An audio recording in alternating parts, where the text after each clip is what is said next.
Buen día. Bueno, soy el arquitecto Ricardo Rodríguez, el subsecretario de Planeamiento Urbano de la Municipalidad. Y bueno, también soy funcionario de carrera de hace más de 25 años y en los últimos 15 he sido director de ordenamiento territorial, lo cual sigo siendo en forma superpuesta con la condición de subsecretario. También he tenido un paso por la universidad local en la cátedra de urbanismo durante 10 años, en los cuales pasé desde ayudante de primera hasta ser profesor del curso de urbanismo de quinto año. Así que voy a hacer algunas consideraciones que mezclan tanto la actividad profesional como funcionario público y las observaciones que de la misma devienen, así como también algunas cuestiones que tienen que ver con la formación académica. En primera instancia, me parecía importante hacer reflexión sobre dos aspectos que están en el documento de trabajo. Documento de trabajo que tiene el valor de haber sido construido colectivamente y en un conjunto de jornadas, con lo cual refleja de algún modo o resume posiciones concordantes que se han sustentado a lo largo de los distintos encuentros. En realidad me parece importante destacar dos aspectos. Uno que tiene que ver con una reflexión que se le indica autoría RESE respecto al proceso de ocupación lote a lote, el cual está emparentado con aseverar que el decreto ley tiene, se le reconoce una concepción física bastante fuerte, lo cual supone el preconcepto de áreas con especificidad funcional preestablecida, que están emparentadas con el concepto de zoning, y estas tienen bastante que ver con el concepto que se desarrolla a partir del Fordismo, donde el Estado interviene fuertemente en sostener adecuados niveles de consumo, donde el Estado también interviene para sostener del mismo modo niveles de producción adecuados, y donde hay una tendencia al pleno empleo que está caracterizada dentro de lo que es la composición de la población económicamente activa, en la cual se tiende a que la mayoría de la población se encuentre en situación de asalariamiento. Esto me parece que tiene una connotación espacial sumamente importante, y lo destaco porque en las últimas décadas se ha producido una ruptura en este sentido. La connotación espacial del asalariado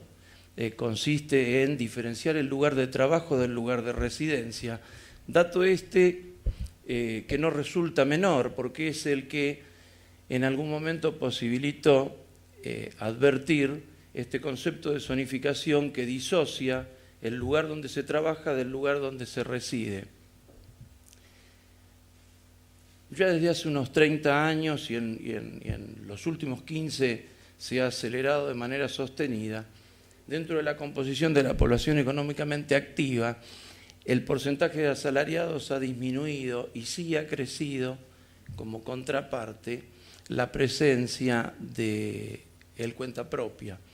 Y la presencia del cuenta propia tiene una connotación espacial sumamente importante, porque provoca una ruptura en este concepto de disociar el lugar de trabajo y el lugar de residencia, dado que el cuenta propia tiende a reunir en un mismo ámbito todas las variantes de su vida, ya sea el trabajo, el ocio, la vida en sí misma, lo cual en este punto es donde yo encuentro la coincidencia con la aseveración de Eduardo Rece en cuanto a que él dice: el proceso es atomizado, lote a lote, donde las familias mezclan usos, se vive, se trabaja, se comercia, se ocupa todo el suelo, donde es imposible para el 80% de la población acceder a un lote desde el punto de vista socioeconómico. La ley promueve el urbanismo de la ilegalidad de una gran cantidad de personas. Esto, la primera parte que refiere a cómo se produce esta ocupación lote a lote y el cambio en el uso de esos lotes, indudablemente es cierta y uno la verifica a diario, y lleva a que esta situación o concepto de zoning vaya mutando, los distritos vayan modificando su especificidad y se vaya generando una situación mucho más heterogénea. Vinculado con esto y también con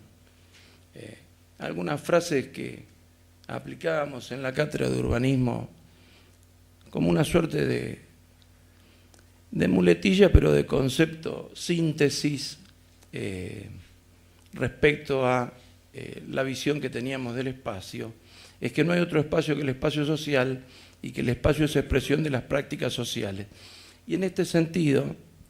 una primera reflexión que surge de esto es que se requiere tener un análisis crítico de los procesos reales de construcción de la ciudad, tanto los formales como los informales, distinguiendo a partir de ello cuáles son los mecanismos de gestión más apropiados que habría que incorporar, mecanismos de gestión que la ley lamentablemente no explicita, y a partir de estos mecanismos de gestión, entonces sí advertir desde el punto de vista instrumental, operativo, de qué mejor manera se puede articular y acompañar esta gestión con un enfoque social. Es decir, una concepción del planeamiento que superaría el punto de vista físico, o al menos lo que pretendería es sustentar las observaciones físicas en función de las prácticas sociales que fundamentan y dan sustento al proceso de ocupación y de construcción del territorio. En este sentido, la rigidez conceptual o instrumental que ha sustentado la formulación de normativa con un valor abstracto excesivamente elevado, me parece que es uno de los aspectos que habría que revertir, es decir, no tomar la normativa con valor absoluto, sino con un valor, en la medida de lo posible, lo más relativo posible, que no constituya un marco irreductible, en donde sí sucede lo que en el último renglón plantea Rece, que la ley promueve el urbanismo de la ilegalidad, es decir, no posicionar a aquel que no se ciñe a determinada prescripción normativa, abandonarlo a la ilegalidad, sino poder interpretar mejor estos procesos de construcción de la ciudad para generar inclusive dentro del marco normativo las necesarias formas para flexibilizar las demandas que surgen de la población. En este sentido, no es deseable catalogar a la persona que va a desarrollar una actividad que está excluida de un listado como un ilegal que va a plantear una actividad prohibida, ni tampoco asignar a aquel que quiere construir y que la normativa quizás le restringe algún aspecto morfológico, como que esto constituye una falta grave y absoluta. Uno de estos aspectos de falta grave, entre comillas, es, por ejemplo, el tema del FOS, el factor de ocupación del suelo, que no tiene una explicación consistente de por qué un 40% de un terreno tiene que estar libre y no un porcentaje distinto, cuando quizás, analizando los procesos de ocupación del territorio, encontremos que en determinados lugares ese valor se veía superado con anterioridad y refería a determinadas prácticas ya consagradas que quizás habría que sostener para no generar una cuestión desigual para con el que, bajo las actuales circunstancias, pretende construir. Y esto fundamentalmente también distinguiendo entre los que construyen con un fin de consumo simple, o lo que refiere más que nada a lo que es la reproducción de la fuerza de trabajo, respecto a los que construyen para percibir una renta respecto a esta actividad. Es decir, habría que hacer un distingo en todo lo que refiere al proceso de construcción del hábitat social. Esta es una primera reflexión y refiere al cuarto párrafo de la foja 22. Otro aspecto que también la ley me parece que merece comentarlo y merece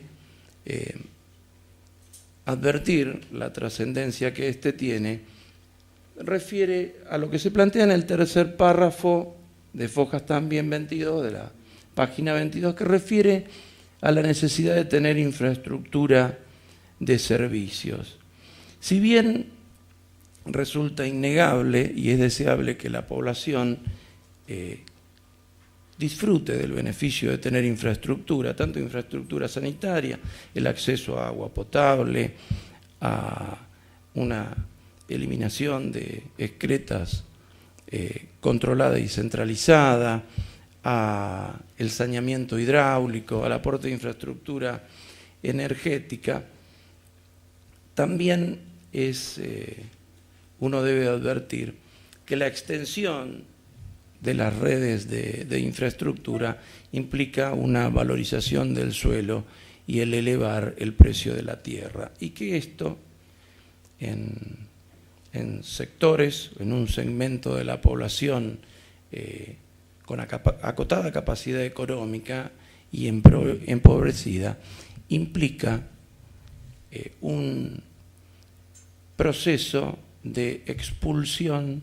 de determinados sectores de la ciudad. Es decir, es deseable que uno tenga infraestructura, pero si uno lleva infraestructura a todo el ejido urbano, aún siendo esto deseable, también uno debe tener en cuenta que habrá muchos sectores de población que se verán excluidos de acceder a la tierra, y que esto debe ser merituado y contemplado dentro de las políticas. Es decir, uno advierte que esto produce dos efectos o expresiones espaciales a partir de esta situación. La primera es que se reproduzca este proceso en un sitio fuera del ejido urbano, es decir, que se habilite de manera informal tierra para la ocupación de población en un sector desprovisto de infraestructura, porque lamentablemente las posibilidades de acceso a la tierra solo brinden esta alternativa de solución a un sector de población muy importante. Tema este que debe ser merituado. Otro de los aspectos que puede suceder, y en una ciudad como la nuestra vemos que ello pasa, es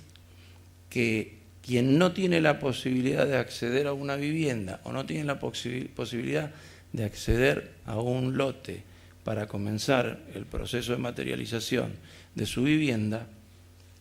ocupe. Es decir, ocupe una vivienda ociosa o ocupe un predio ocioso. Y en una ciudad como la nuestra, en la cual hay una importante cantidad de inmuebles en los cuales los propietarios de los mismos no son de nuestra ciudad, sino de otra, y no ejercen de una manera asidua el uso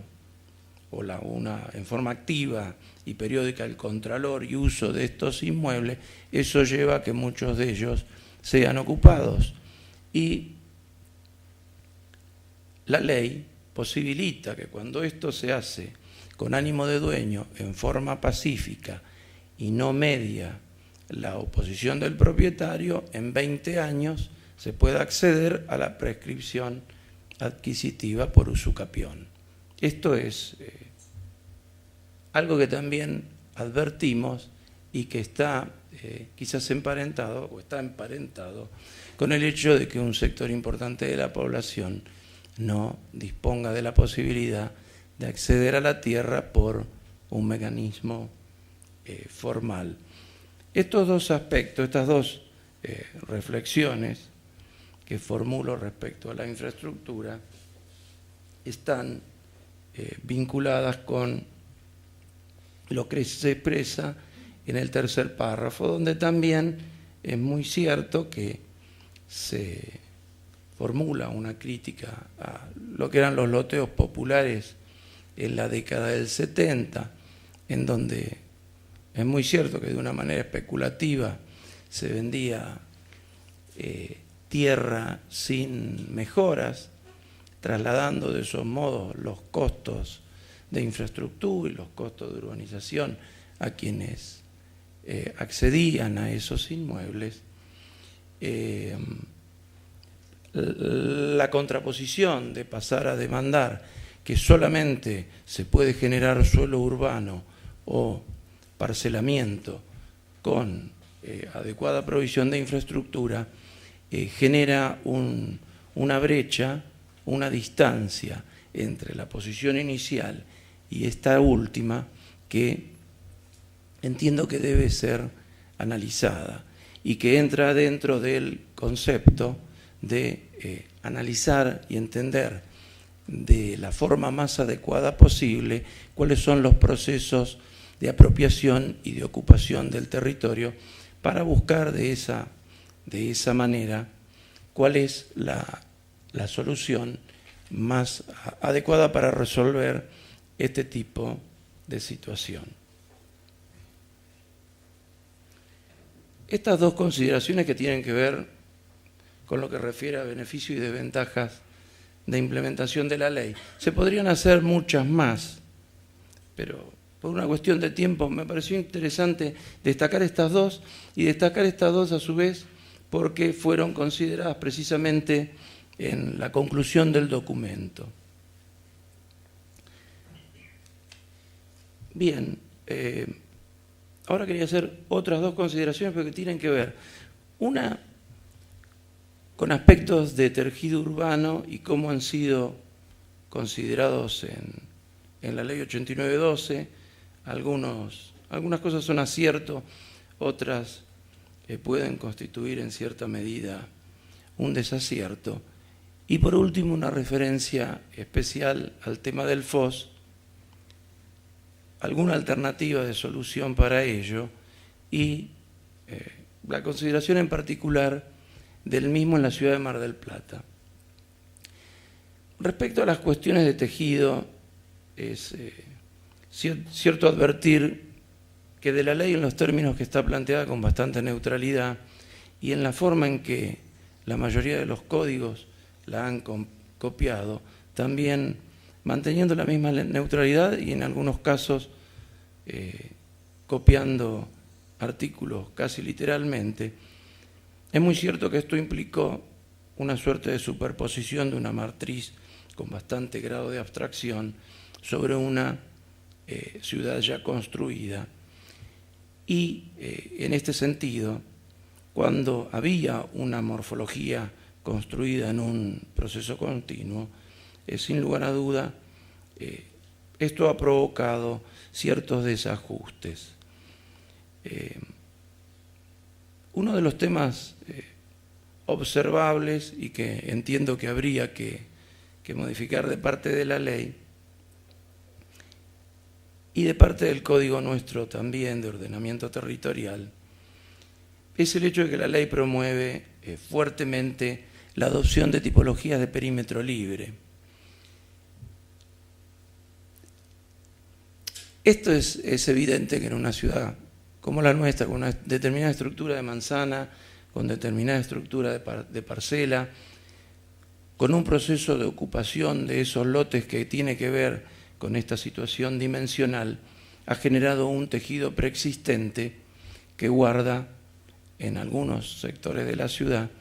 cierto patrón de homogeneidad. Y en este sentido, el inducir a partir de premiar en la capacidad edificatoria y en la capacidad para alojar personas la adopción de una tipología de perímetro libre, en muchos casos no resulta lo más saludable. Decididamente, en muchos de ellos implica el alterar un ritmo de fachadas preestablecido y alineado, del mismo modo que también generar retiros, generar alturas desiguales, lo cual va fragmentando el tejido, es decir, premiar la fragmentación del tejido no parece ser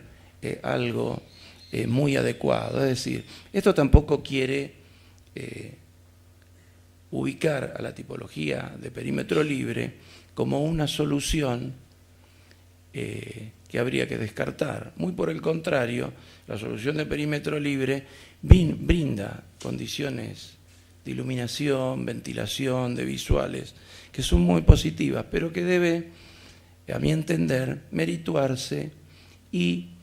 establecerse el grado de compatibilidad que este tipo de solución edilicia debe encontrar un correlato en el sector de ciudad donde se ubica. Del mismo modo que en el texto anterior Rese planteaba el hecho de construir lote a lote y pensar la cuestión edilicia desde lo parcelario, uno sabe, y los tratados que hablan de la estética urbanística no se acotan a la parcela. Los mismos siempre refieren a la calle como ese espacio integral y unitario que es el que define el carácter al espacio, razón por la cual el enfoque atomizado y parcelario para atender a los edificios constituye también un demérito en la escena urbana y un demérito en la calle. Otro aspecto que también me parece que habría que reflexionar sobre este aspecto, y en este sentido entiendo más capacitados a los arquitectos proyectistas que a los urbanistas, es lo que tiene que ver que el tejido urbano también, la ley lo encorseta entre una línea de frente o línea municipal y una línea de frente interno. La ley, en este sentido, también desacredita un elemento de composición y un recurso proyectual muy valioso como es el patio.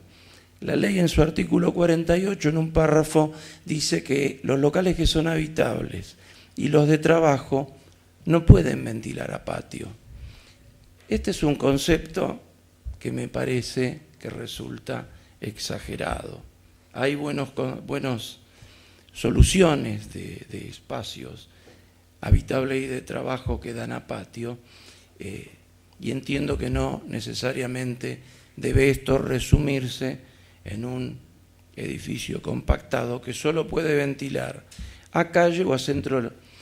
de manzana libre de edificaciones. Otro aspecto que también la ley impone que debe delimitarse un centro de manzana, no lo plantea como una alternativa sobre la cual puede optar cada municipio, sino que obliga a los municipios a definir esta condición de centro de manzana, generando de esta manera una situación anular como franja perimetral edificable para las manzanas, un centro de manzana con un concepto bastante higienicista para el mismo, referido a la iluminación y ventilación, lo cual también, reitero, habría que evaluar convenientemente porque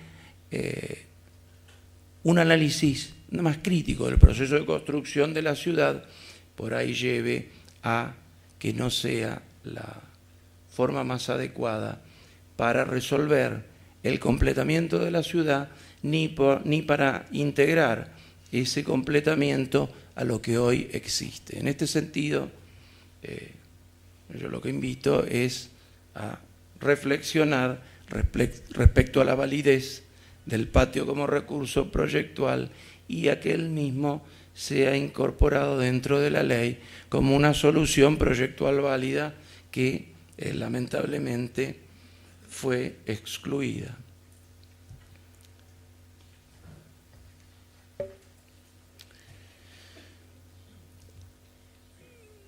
Algunos vinculan también este concepto higienicista que resume el tejido urbano en una matriz de volumen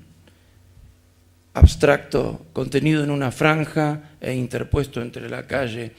y el centro de Manzana, quizás bajo la influencia del gobierno militar de ese momento. Y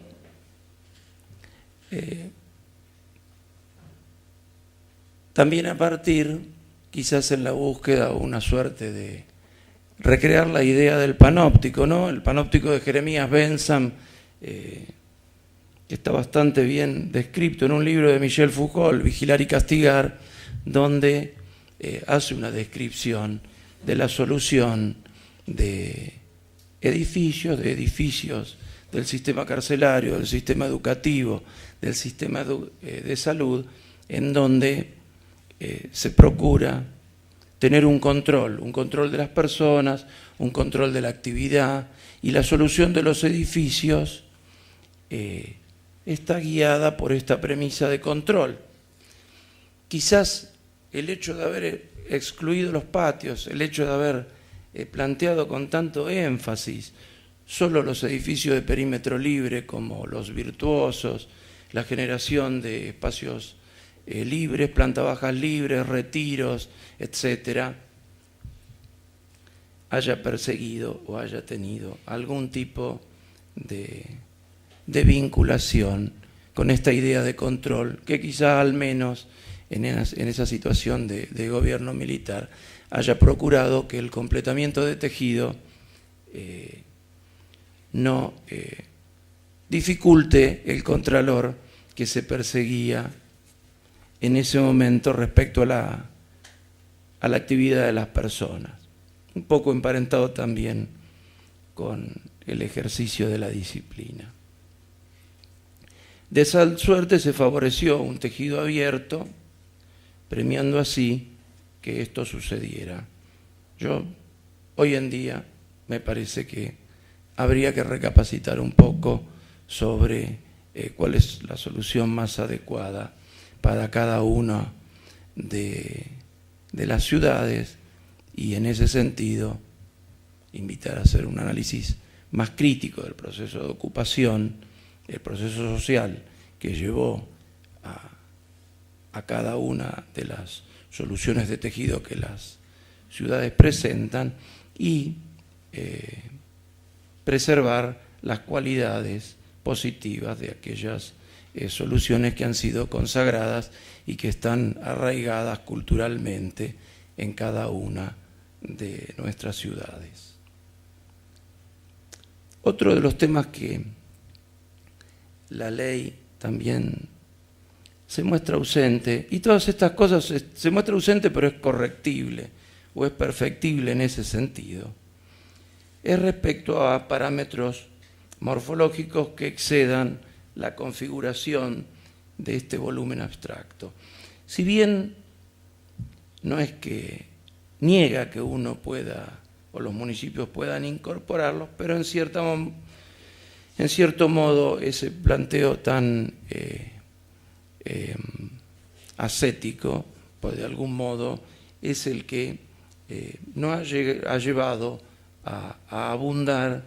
en incorporar aspectos compositivos, de una mejor lectura de la estructura del tejido, de homogeneidad material, cromática, visual, etcétera, como parámetros también para regular la evolución de la ciudad.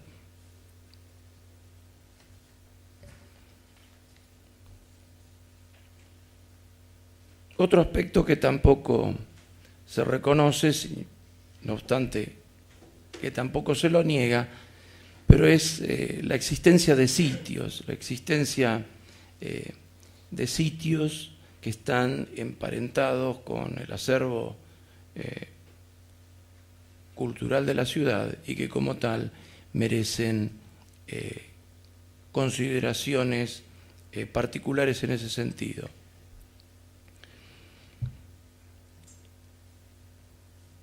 Otro aspecto que también la ley promueve y que está emparentado con los edificios de perímetro libre es el englobamiento parcelario. El englobamiento parcelario presenta ejemplos en donde puede haber sido positivo y ejemplos en los cuales englobar parcela para hacer un edificio de perímetro libre y premiarlo a su vez con mayor capacidad edificatoria genera una ruptura de tejido en muchos casos, porque uno también pasa de un proceso de construcción lote a lote a una suerte de intervención en una suerte de macrolote distinto de los anteriores, con un edificio cuya envergadura no guarda correspondencia con el proceso de evolución que esa cuadra, por ejemplo, ha tenido. Esto implica un cambio en la escena urbana, una modificación del paradigma de uso y ocupación del suelo. Y una de estas soluciones distintas, y por muchos consignada como tal, es la presencia de los shopping. La presencia de los shopping, desde el punto de vista edilicio como disonante, o la presencia del shopping como hecho que genera una competencia para con la centralidad a cielo abierto que ha caracterizado el proceso natural de construcción de centralidad en nuestras ciudades.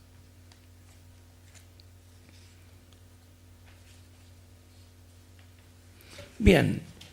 sobre aspectos de tejido habría muchas cosas más para incorporar o para decir, lo que reitero, al igual que al principio, me parece que los arquitectos avesados en la práctica proyectual, me parece que son de los más capacitados para tener reflexiones en este sentido y para generar desde la disciplina un aporte superador respecto a lo que hoy se aplica como marco normativo, y que es la definición de un volumen abstracto donde la actividad proyectual refiere a un mecanismo sustractivo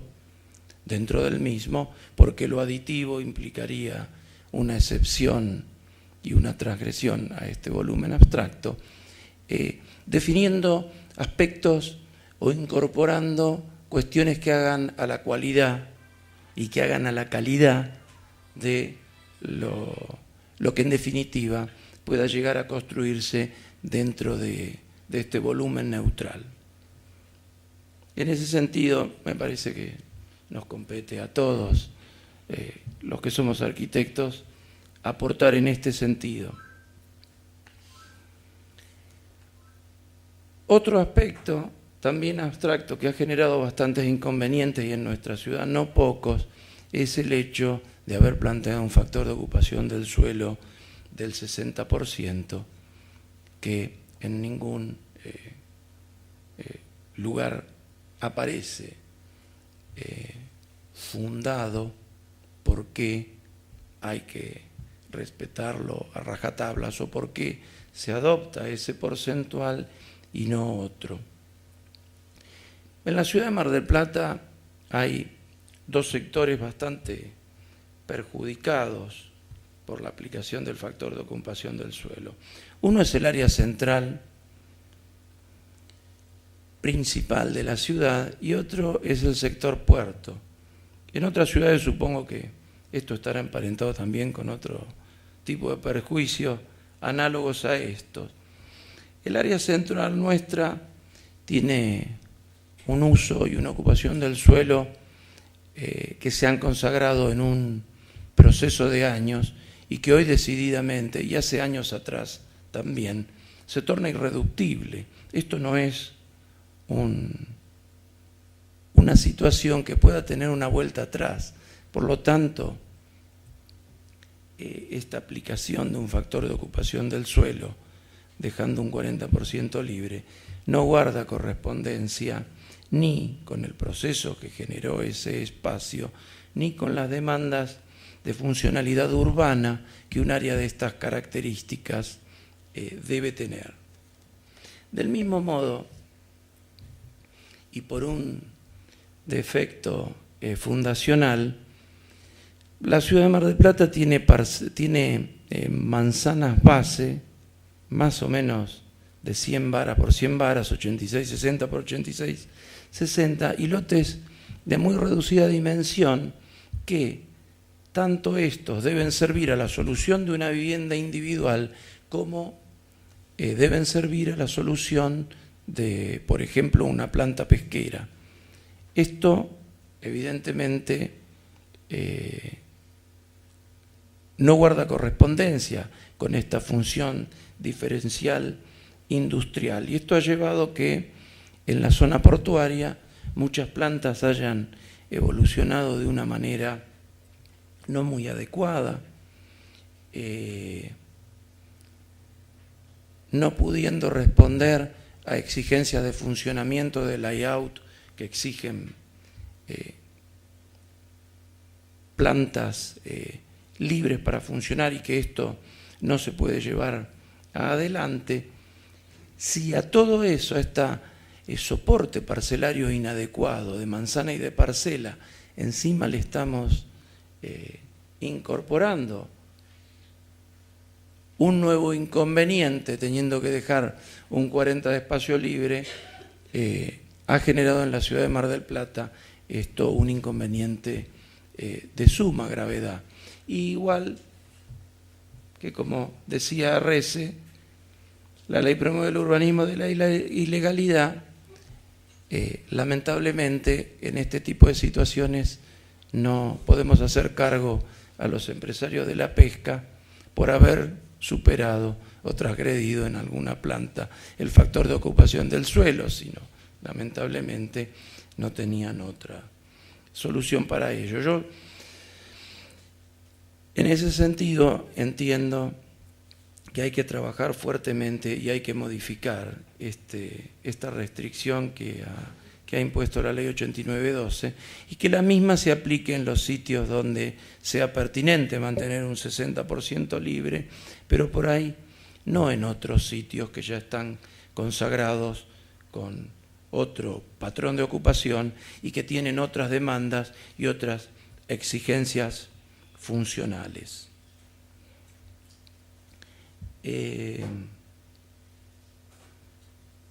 Hemos incorporado algún mecanismo de compensación, de cesión de parcela, transponiendo o aportando espacio público respecto a espacio libre privado que se ocupa, como una de las alternativas dentro de este marco legal. Otra posibilidad de generar un depósito en cuenta afectada para desarrollo urbano respecto al valor que esa tierra en el mercado que se sobreocupa, entre comillas, puede tener.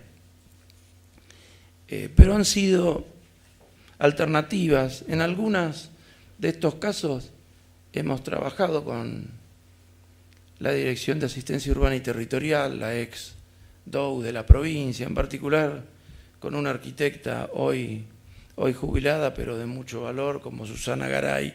con la cual hemos intercambiado opiniones y aportado alguna idea superadora en este sentido. Pero, si bien tiene cabida dentro de la ley, y la provincia lo reconoce dentro del artículo 75 como el cuarto proceso de planeamiento, el plan